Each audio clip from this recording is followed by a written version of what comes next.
1 year had passed since that fateful morning outside Stone Ridge Tower. The grand ballroom of the city's convention center buzzed with excitement as hundreds gathered for the first national summit on inclusive business and community transformation. Richard Chen stood at the podium, looking nothing like his former self. His expensive suits had been replaced by business casual attire, and his once arrogant demeanor had transformed into genuine warmth. A year ago, he began, his voice carrying across the packed room, "I was the kind of person who measured success by the price tag of my watch. Today, I measure it by the number of lives we've touched." The audience included CEOs, community leaders, and graduates from Vision Tech's programs across the country. In the front row, Mrs. Wu sat beside Tom, both now heading nationwide initiatives.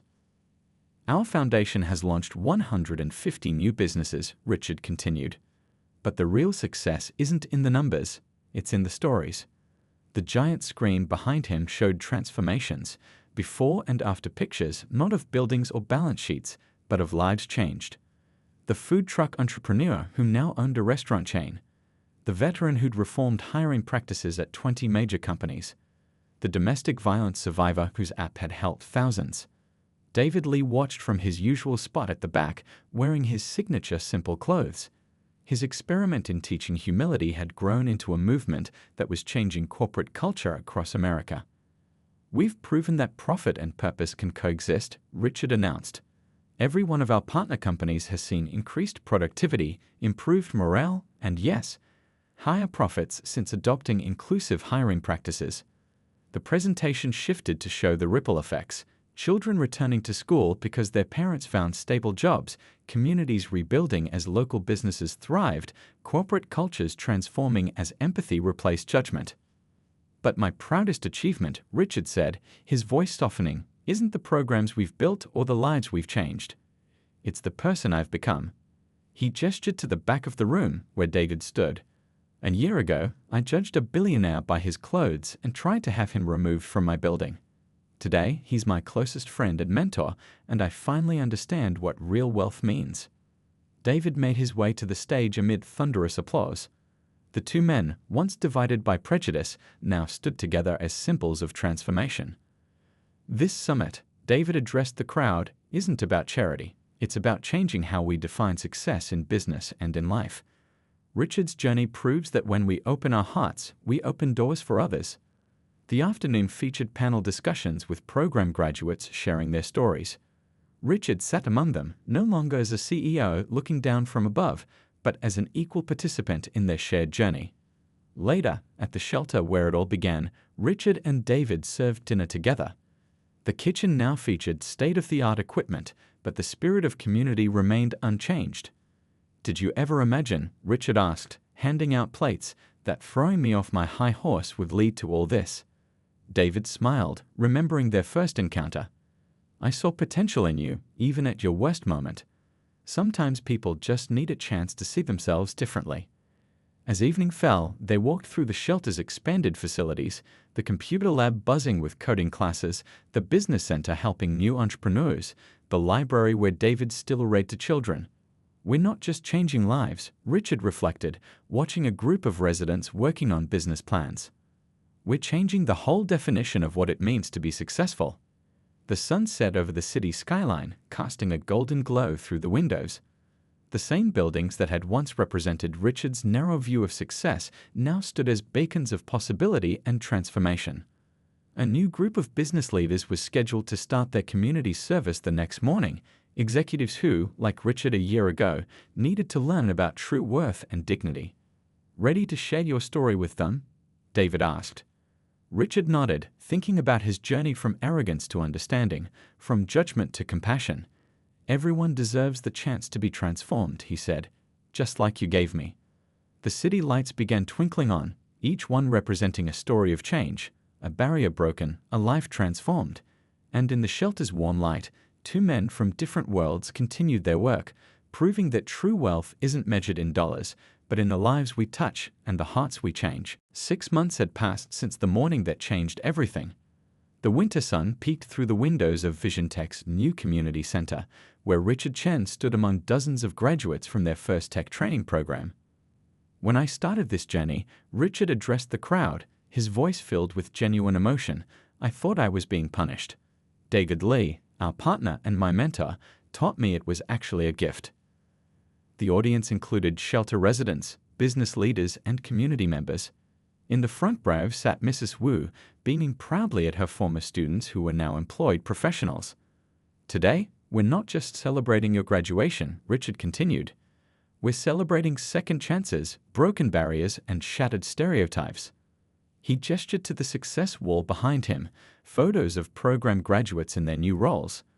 The young mother who'd dreamed of a catering business had now expanded to 3 food trucks.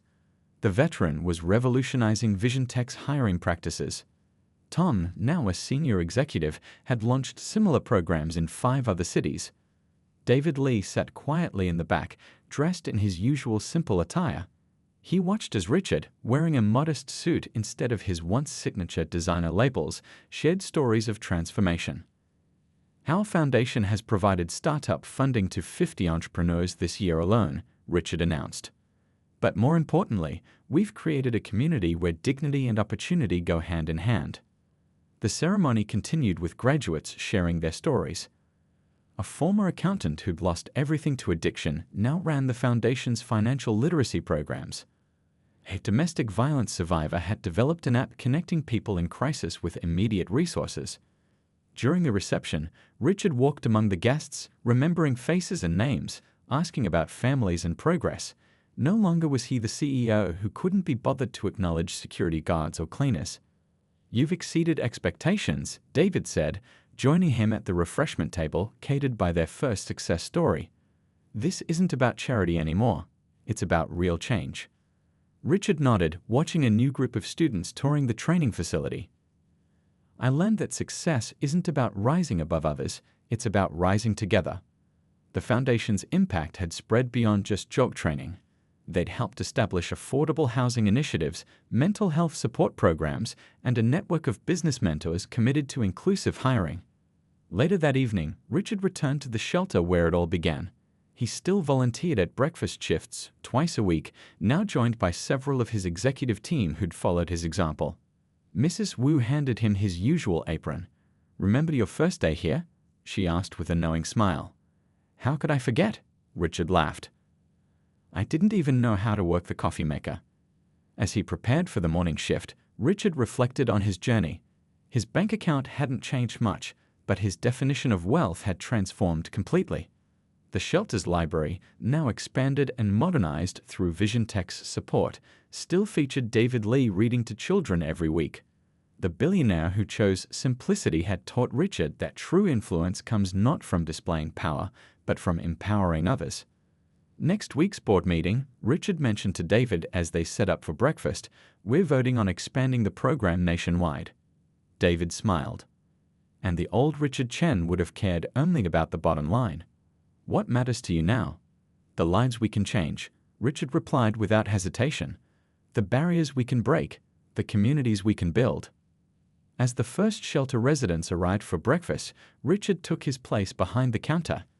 Each face told a story of struggle and resilience, reminding him daily of his own transformation from a man who judged worth by appearance to someone who saw the infinite potential in every human being. The morning sun broke through the shelter's windows, casting long shadows across the dining room. But unlike 6 months ago, these shadows no longer represented barriers between people. They were bridges connecting different worlds, different experiences, and different perspectives into one shared journey toward positive change. 1 month had passed since Richard Chen's first day at the shelter. The late summer sun streamed through the conference room windows at Vision Tech headquarters, where the board had gathered for an emergency meeting. David Lee sat quietly at the end of the table, watching as Richard prepared to present the company's new direction. Gone was the arrogant CEO who terrorized employees and looked down on others. In his place stood a man transformed by his experiences. "Our current business model is broken," Richard began, his voice carrying a new humility. "Not financially. Our profits are strong. But morally, we've failed our community." He clicked through slides showing the shelter's success stories, Tom's tech training program, the aspiring caterer who'd now started her food truck with Vision Tech's microloan program, the veteran who'd been hired as their new HR director. 4 weeks ago, I would have laughed at the idea of hiring someone who'd been homeless, Richard admitted. Now I realize we've been missing out on incredible talent because of our prejudices. Board members leaned forward, captivated by the dramatic shift in their CEO's perspective. The same people who'd watched him humiliated by the security footage a month ago now saw someone different. Our new initiative, Richard continued, his voice growing passionate, will partner with shelters across the city.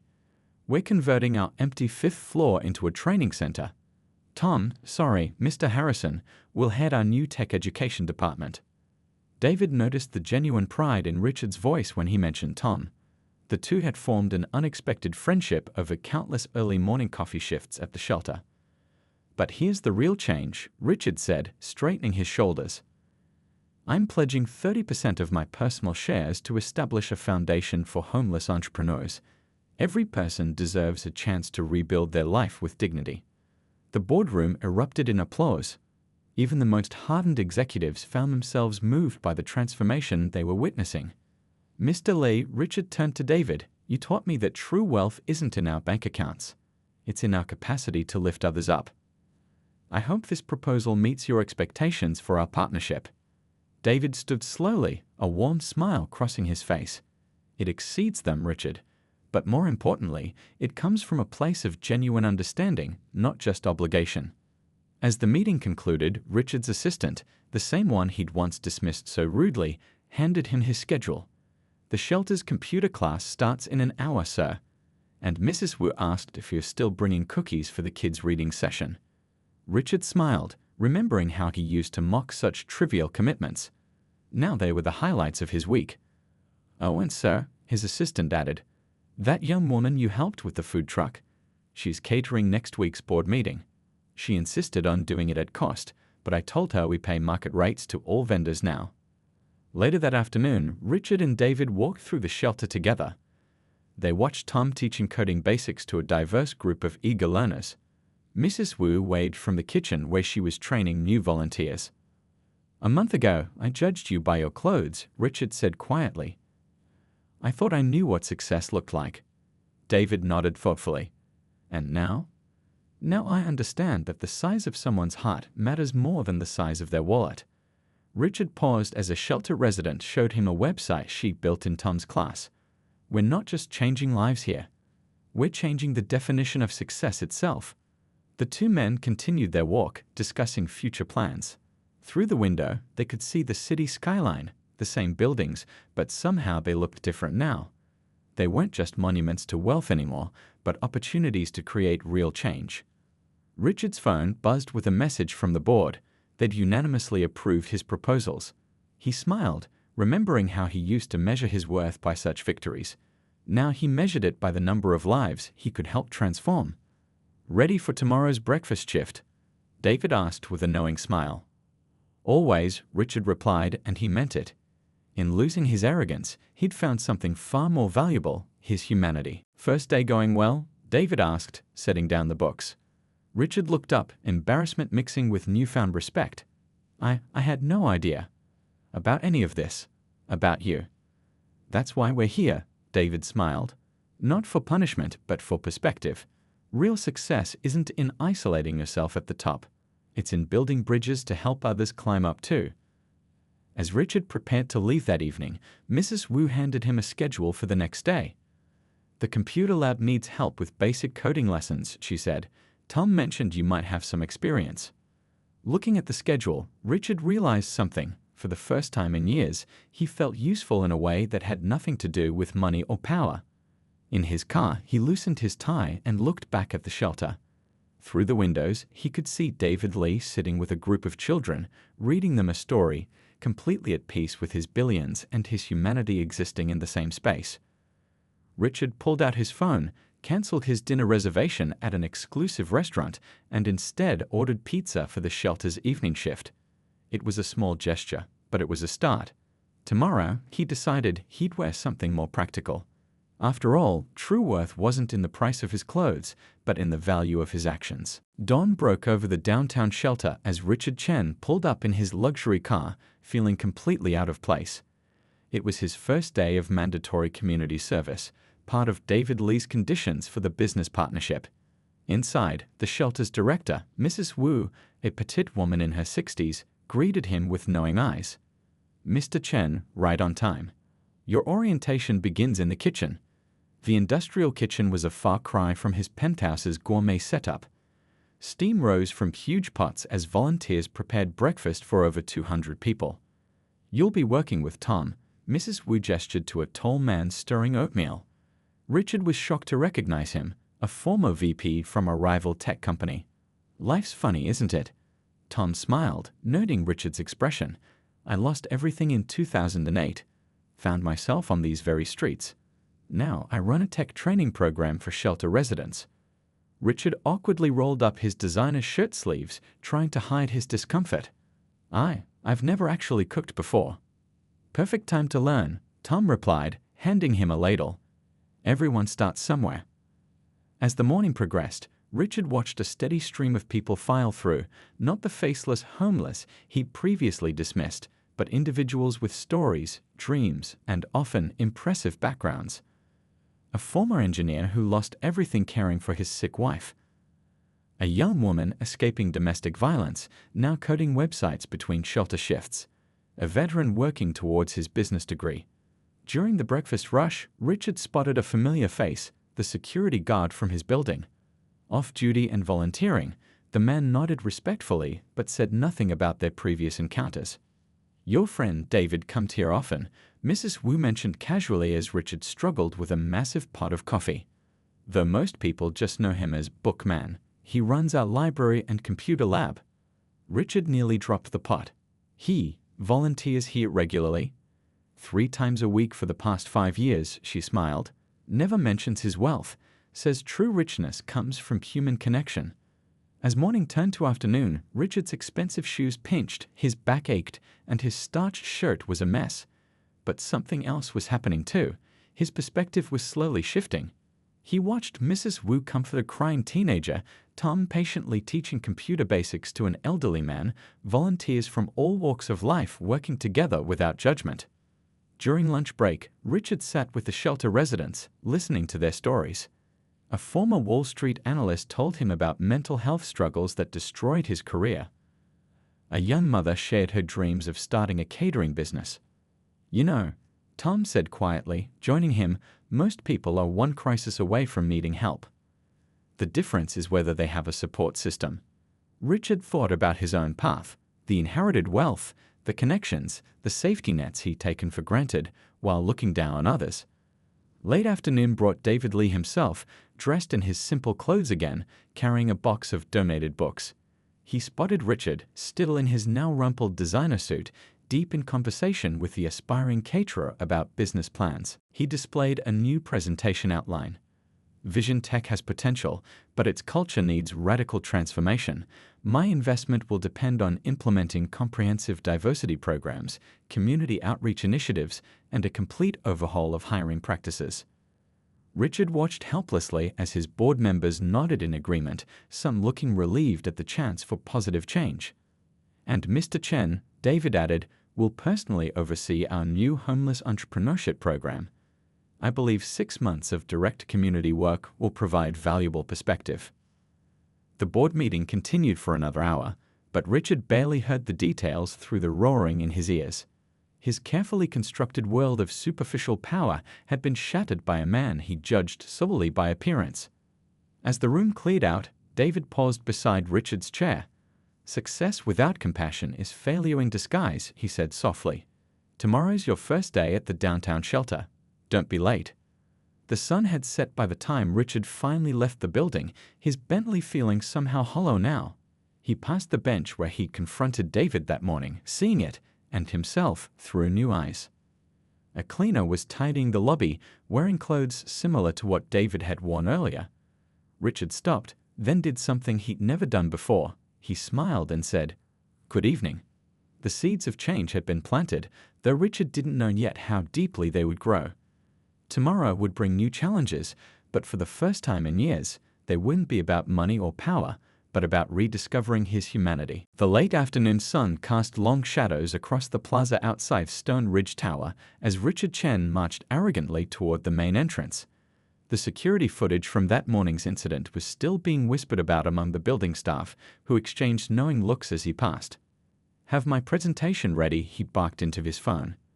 "This DL Holdings deal needs to be perfect.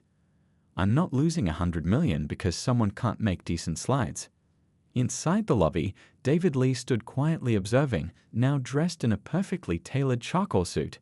The security guards who'd been ordered to remove him earlier did a double take, recognition slowly dawning on their faces. David gave them a subtle wink. The conference room on the 47th floor buzzed with nervous energy. Board members and executives fidgeted with their ties and smoothed their skirts, knowing this deal could transform Vision Tech's future. The presentation screen showed the DL Holdings logo, simple, elegant, powerful. Richard burst through the doors. "Where's the representative from DL?" His voice trailed off as he spotted David sitting calmly at the head of the table. "Good afternoon, Mr. Chen," David said pleasantly. "I believe we had an interesting conversation about business principles this morning." The blood drained from Richard's face as recognition hit him. Several board members leaned forward, intrigued by their CEO's unusual silence. "For those who haven't met me, I'm David Lee, founder of DL Holdings," David continued, standing up. "Before we discuss the proposed investment, I'd like to share a video from this morning." Richard's hands gripped the back of a chair as security footage played on the screen. The entire confrontation unfolded in high definition, his sneering face, his aggressive posture, every degrading word captured perfectly. "Stop this," Richard demanded weakly. This is taken out of context." "Context is exactly what we're establishing," David replied calmly. "You see, I make it a practice to understand the character of potential business partners. Not just their market performance or profit margins, but their humanity." The board members watched in horrified fascination as their CEO's true nature was laid bare. One woman covered her mouth in shock at particularly harsh comments. Another executive slowly shook his head, already calculating the potential PR disaster. "Mr. Chen believes success is measured by clothing brands and car models," David continued. "He suggested I needed a lesson in business." A small smile played at his lips. "Perhaps we both have something to learn today." Richard's face had turned an alarming shade of red. "I didn't. You were," he stammered, his carefully constructed image crumbling with each word. "I'm worth approximately $2.3 billion, Mr. Chen," David said quietly. "But I choose to live simply because true wealth isn't about showing off or pushing others down. It's about lifting people up." The room fell silent. Board members exchanged meaningful glances. Richard collapsed into a chair, his world spinning. "The deal we were discussing," David continued, opening his laptop, "will now take a different form. Instead of a straight investment, I'm proposing a partnership with conditions." "Will you be home for dinner, Mr. Lee?" she asked, knowing he preferred cooking his own meals despite his wealth. "Perhaps," he smiled. "I have an interesting meeting that might run long." A lesson in humility needs to be taught. As David prepared for the afternoon's encounter, Richard Chen returned to his office, completely unaware that his morning coffee run had just set the stage for the most significant business meeting of his life. The security cameras had captured everything, and David's team was already preparing the footage for a very special presentation. This wasn't about revenge for David. It was about teaching a valuable lesson about judging others and the true meaning of wealth and dignity. As he straightened his tie, he thought about how often people mistook net worth for self-worth, and how afternoon's meeting might change at least one person's perspective forever. Outside the gleaming Stone Ridge Tower, where the morning sun cast long shadows across the bustling sidewalk, sat David Lee. To passers-by, he appeared as just another homeless person in worn jeans and a faded jacket. But appearances can be deceiving. David, actually worth $2.3 billion, sat peacefully reading The Art of War, a weathered copy he'd carried for 20 years. His casual outfit was carefully chosen, clean but modest thrift store clothes that helped him blend into any environment. He preferred observing life without the artificial barriers wealth often created. His empire, built through brilliant tech investments and strategic real estate holdings, operated almost entirely online. few knew that the mysterious DL Holdings, which controlled billions in assets, was run by this unassuming man who chose to live simply. That morning, David had specifically positioned himself outside Stone Ridge Tower. He'd heard troubling reports about Vision Tech Solutions' discriminatory hiring practices and their CEO's treatment of the local community. As an investor who believed in ethical business practices, he wanted to observe firsthand before a potential meeting. A young woman stopped near his bench, fumbling with her coffee cup and stack of files. Without hesitation, David helped her gather scattered papers, earning a genuine thank you. She never suspected she'd just been helped by one of the wealthiest people in the city. The cafe's door swung open violently. Richard Chen stormed out, his face twisted with disgust. "Hey you," he shouted at David. "This is private property. You can't loiter here." David looked up calmly from his book, studying Richard with quiet interest. The CEO's expensive suit couldn't mask his ugly demeanor. "I'm just reading," David replied softly, his voice carrying years of wisdom. "The bench is public property according to City Ordinance 4.23. Richard's face reddened. "Do you know who I am?" He sputtered, coffee cup trembling in his hand. "I own half this building." Technically, David thought to himself, I own the other half through DL Holdings. But he remained silent, watching Richard's theatrical display of power. Several onlookers had stopped, phones discreetly recording. A barista peeked nervously through the cafe window, having witnessed similar scenes before. "You people think you can just camp anywhere," Richard continued, his voice getting louder. "This is a premium business district. Do you even know what that means?" David's eyes twinkled slightly. "I understand business quite well, actually." "Oh, really?" Richard laughed mockingly. "Then why are you sitting here like some bum?" "Security." He snapped his fingers toward the building entrance. Two security guards approached reluctantly. They'd seen David several times before and had found him unfailingly polite, often sharing interesting conversations about books and current events. "Mr. Chen," one guard started, "he's not causing any." "Remove him immediately," Richard ordered, then turned to David with a sneer. "Let me give you a business lesson. Success comes to those who work hard and dress for success, not to lazy people looking for handouts." David stood slowly, tucking his book into a worn messenger bag. He stood eye to eye with Richard, his calm dignity a stark contrast to the CEO's petty anger. "Thank you for the lesson," David said quietly. "I look forward to discussing business principles with you very soon." He nodded politely to the security guards and walked away, leaving Richard looking slightly unsettled by his cryptic response. A young professional who'd witnessed everything hurried after David. "Sir, are you okay?" "I can report that man's behavior." David smiled warmly. "Sometimes the best response to ignorance is patience. Change comes in unexpected ways." He checked his watch. Exactly 2 hours until the Vision Tech investment meeting. As he walked toward his modest apartment, David thought about the coming afternoon. His phone buzzed. A message from his financial team confirming the details of the $100 million deal they'd been arranging with Vision Tech. A deal that now, after this morning's display, would take a very different direction. In his apartment, a simple one-bedroom with a stunning view of the city, David changed into a perfectly tailored suit. His housekeeper, the only person who knew his true identity, had it pressed and ready. She'd worked for him for 15 years, her children's college education fully funded by his generosity. The cafe had grown uncomfortably quiet. Other customers tried to look away, some feeling ashamed of their own silence, others quietly recording the scene on their phones. Richard's voice grew louder as he continued his tirade about maintaining standards and protecting property values.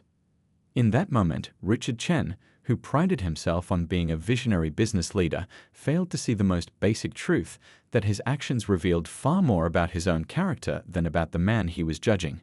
His carefully crafted image of success was about to collide with a reality check that would shake his world to its core. Little did he know that his morning coffee run would set in motion a chain of events that would transform not just his career, but his entire understanding of worth, dignity, and success. The security guards were already approaching the building's entrance, following Richard's orders, as the first act of this unexpected drama began to unfold. The story maintains its tension through vivid details, realistic dialogue, and the dramatic irony of Richard's ignorance about the true identity of the man outside. The narrative builds naturally toward the coming confrontation while establishing Richard's character through his actions rather than just telling about them. The gleaming glass facade of Stone Ridge Tower reflected the early morning sunlight as people hustled through Manhattan's financial district. Among the stream of designer suits and briefcases, a distinguished-looking man in his mid-50s stepped out of a pearl-white Bentley, handing his keys to the valet with barely a glance. Richard Chen, CEO of Vision Tech Solutions, carried himself with the unmistakable air of someone who believed money could buy anything. His tailored Italian suit, worth more than most people's monthly salary, seemed to announce his net worth of $50 million with every step he took. The lobby security guard immediately straightened his posture as Richard approached. "Good morning, Mr. Chen," he said with a practiced smile. Richard walked past without acknowledgement, his attention fixed on his smartphone's screen as he reviewed the morning's stock reports. Inside his corner office on the 47th floor, Richard settled into his ergonomic chair, gazing out at the city he felt he owned. His assistant knocked softly before entering with his usual morning coffee order, a triple-shot espresso from the exclusive cafe downstairs. "The board meeting is scheduled for 2 p.m., sir," his assistant mentioned, placing the coffee on his desk. "And Mr. Wilson called again about the diversity initiative." "Tell him I'm too busy," Richard cut her off, waving his hand dismissively. "I didn't build this company by worrying about feel-good social projects. We're here to make money, not run a charity." The morning proceeded as it usually did, with Richard making calculated decisions that grew his empire while dismissing anything he deemed beneath his status. During a video call with regional managers, he berated a junior executive for suggesting they invest in community outreach programs. "Listen here," he said, his voice carrying that particular tone of someone who had never been told no in decades. "I started this company in my garage 20 years ago. Nobody gave me handouts. Nobody helped me. I earned every penny through hard work and smart decisions. That's how success works in the real world." What Richard conveniently forgot to mention was his privileged upbringing and the substantial inheritance that had funded his initial ventures. In his mind, he'd rewritten history to cast himself as the sole architect of his success. Around noon, Richard decided to personally visit the cafe downstairs, not because he needed coffee, but because he'd heard rumors about undesirable elements gathering near the building's entrance. As someone who owned significant shares in the building, he considered it his personal mission to maintain what he called standards. The cafe staff tensed visibly when he entered. They knew his reputation for complaining about the smallest imperfections and getting people fired over minor inconveniences. The barista's hands trembled slightly as she prepared his order, triple-checking every detail. Through the cafe's floor-to-ceiling windows, Richard spotted something that made his jaw clench. A man in weathered clothes sat quietly on a bench outside, reading what appeared to be a worn paperback book. Despite the man's clean appearance and peaceful demeanor, Richard felt his presence somehow devalued the property. "Who let this happen?" he demanded loudly, turning to the cafe manager. "This is a premium business district, not some shelter. Call security immediately." The manager, caught between professional obligation and basic human decency, hesitated. "Sir, he's not causing any trouble. He's just reading." Richard's face reddened. "Not causing trouble? Do you know how much I pay in rent? How much my clients pay? They don't come here to see this kind of situation." As Richard worked himself into a self-righteous fury, he remained completely unaware that the man outside, beneath his humble appearance, controlled a financial empire that dwarfed Richard's entire net worth. He couldn't see past his own prejudices to recognize that true worth isn't measured by designer labels or luxury cars.